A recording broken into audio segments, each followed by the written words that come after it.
Kahit na ang ilang mga lungsod sa bansa ay mayroong mga abalang urban o sentro at may malalaking sukat, mayroon din namang mga mas maliit na lungsod na nag-aalok ng mas tahimik at payapang pamumuhay. Hindi man kasing laki ng mas malalaking lungsod, mayroon naman silang mga katangian na nagpapahayag ng kanilang sariling kahalagahan. Sa videong ito ay ating alamin ang mga pinakamaliit na lungsod sa Pilipinas ayon sa sukat. Pero bago yan ay huwag kakalimutang mag-like at mag-subscribe sa ating channel para laging updated ka sa ganitong klaseng video.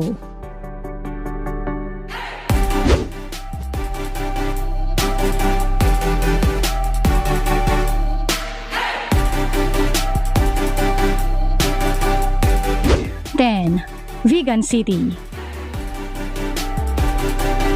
Ang Vigan City ay matatagpuan sa lalawigan ng Ilocos Sur, sa hilagang bahagi ng Pilipinas.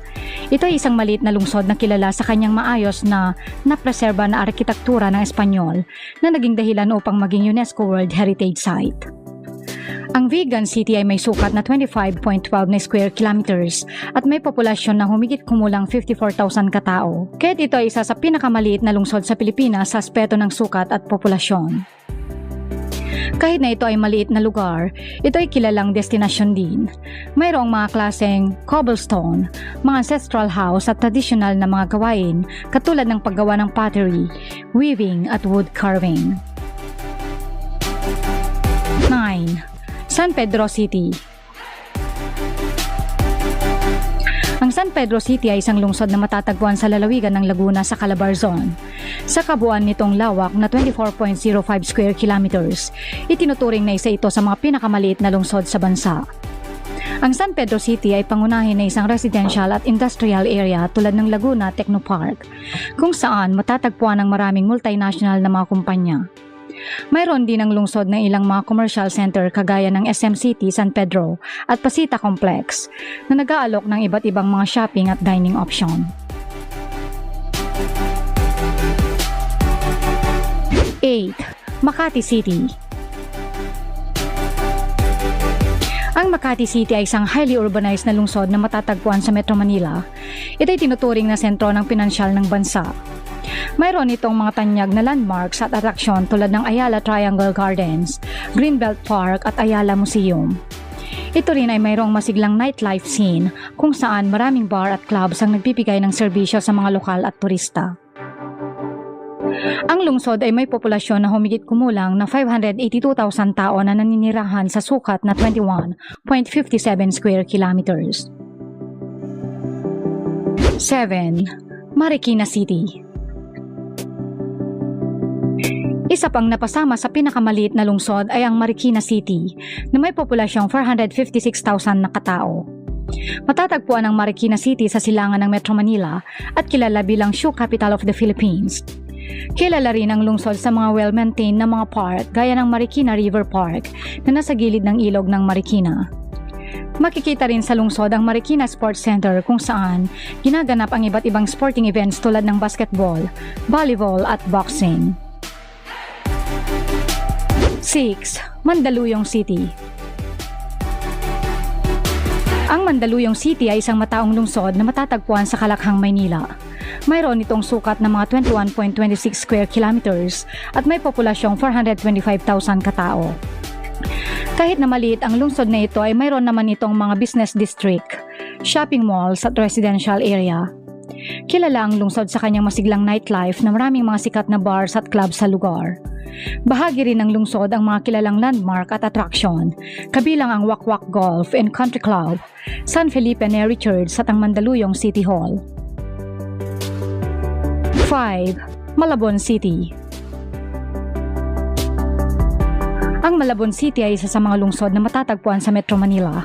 Ito ay may lawak na 15.71 square kilometers at isa sa mga pinakamaliit na lungsod sa Pilipinas.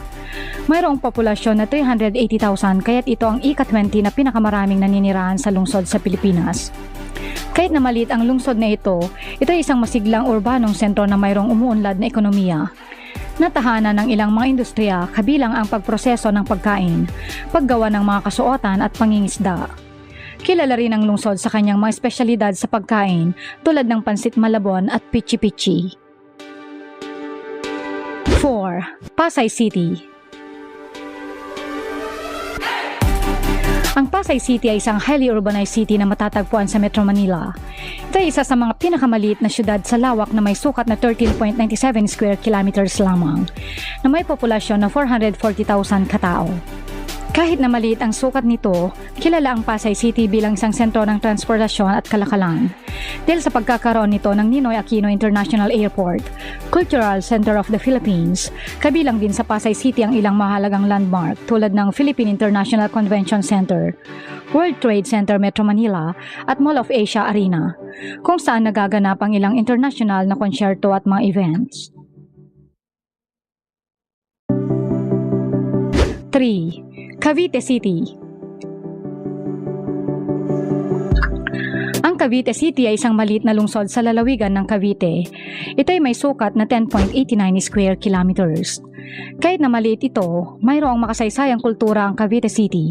Isa itong malaking base ng hukbong pandagat noong panahon ng pananakop ng mga Kastila at mahalagang lugar noong Revolusyon ng Pilipinas at World War II.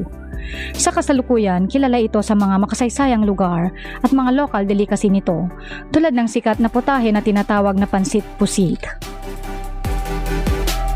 2. Navotas City. Ang Navotas City ay isang highly urbanized city sa Metro Manila. Ito ay isa sa mga pinakamaliit na lungsod sa pamamagitan ng lawak ng lupa na may kabuang lawak na 10.77 square kilometers. Kahit na maliit ang sukat nito, may buhay na komunidad sa Navotas City at tahanan din ng iba't ibang cultural at pista. Ang lungsod ay malapit sa Manila Bay at kilala bilang isang pangunahing fishing port at sentro ng lokal na industriya ng pangingisda.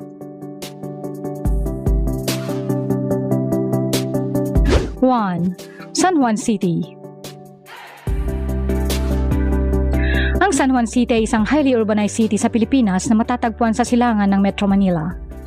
Ito ay may lupaing sakop na 0.23 square kilometers, kaya't ito ang pinakamaliit na lungsod sa Metro Manila maging sa Pilipinas sa aspetong sakop ng lupa.